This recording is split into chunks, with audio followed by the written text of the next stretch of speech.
ગાંધીધામના નેત્રમને crime detection ક્ષેત્રે સમગ્ર ગુજરાતમાં પ્રથમ સ્થાન. ક્રાઇમ ડિટેક્શન ક્ષેત્રે પૂર્વ કચ્છ ગાંધીધામના નેત્રમ કમાન્ડ એન્ડ કંટ્રોલ સેન્ટરએ સમગ્ર ગુજરાત રાજ્યમાં પ્રથમ સ્થાન મેળવ્યું છે.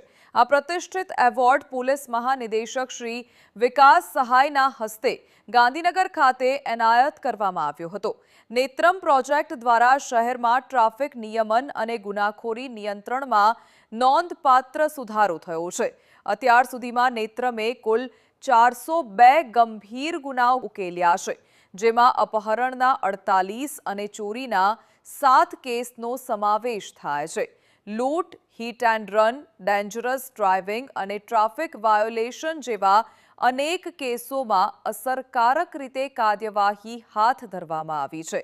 આ કાર્યવાહી દરમિયાન કુલ 378 આરોપીઓને ઝડપી લેવામાં આવ્યા હતા.